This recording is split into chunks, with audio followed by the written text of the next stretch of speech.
Pour notre seconde une, l'Algérie, un journaliste a été arrêté par la police samedi lors d'une marche. Khaled Darni a passé sa deuxième nuit en garde à vue dans un commissariat d'Alger. Les membres de son organe de presse se mobilisent en vue de sa libération. Son sort sera connu plus tard ce matin lorsqu'il comparaîtra devant un tribunal.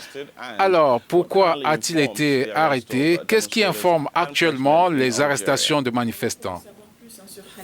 Harni, il dirige le site Casbah Tribune.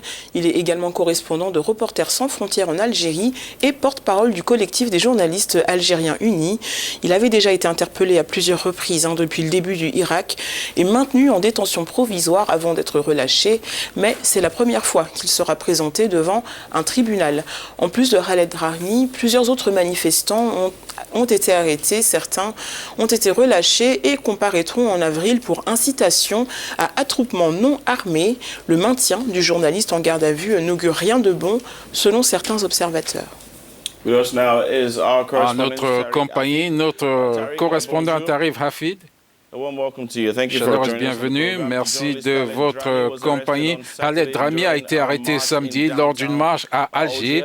Ce n'est pas la première fois pour lui, mais que lui reproche-t-on cette fois-ci?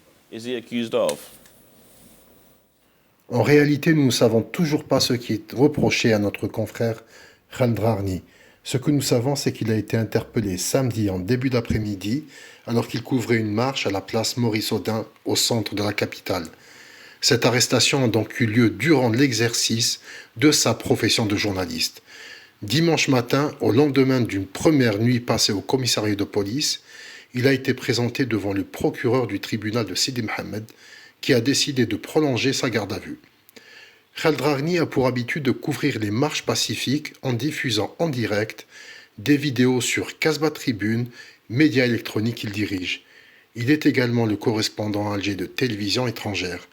C'est un journaliste très connu en Algérie, puisqu'il a longtemps présenté les journaux télévisés sur les chaînes de télévision comme Ashrouk et Dzer TV. La situation est très confuse, car il était interpellé puis relâché à plusieurs reprises durant cette première année du Hirak. Khaled sera fixé sur son sort au courant de la matinée d'aujourd'hui.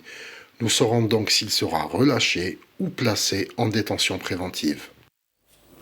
Alors on l'a dit, cette arrestation a suscité une grande indignation au sein de la profession. Comment s'organise aujourd'hui la solidarité autour de Khaled Darni?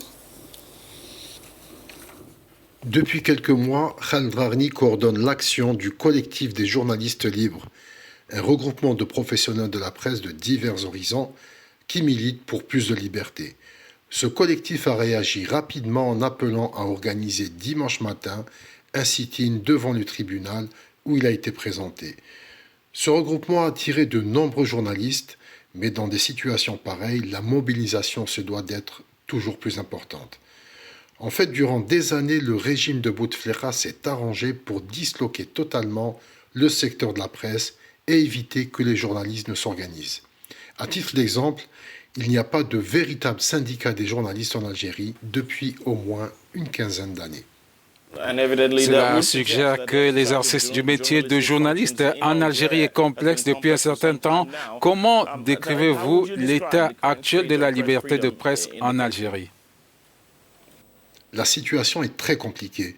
Le champ de la liberté de la presse s'est rétréci depuis l'été dernier, alors que l'avènement du mouvement citoyen aurait dû profiter en premier lieu à la presse.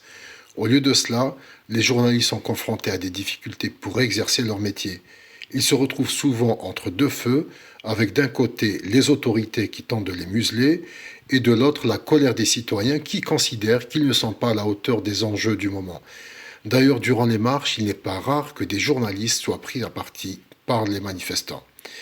Les journalistes sont également confrontés à divers types de pression, à l'instar du journaliste Sofiane Merakchi, qui est en détention provisoire depuis 6 mois pour contrebande. Il lui est reproché d'avoir utilisé un équipement pour effectuer des directs, équipement qui est soumis à autorisation. Le procès de Merakchi est prévu pour le dimanche 15 mars.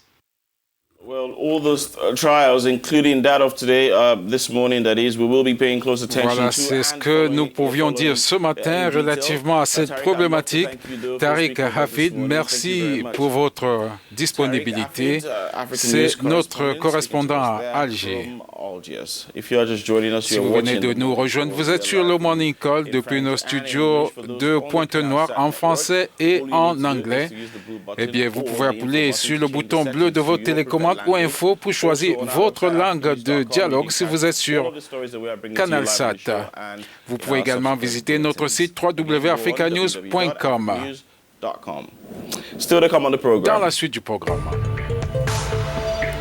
nous vous amènerons dans le village de Garb Sohen à 900 km au sud du Caire pour découvrir des crocodiles, un délice de la minorité nubienne en Égypte.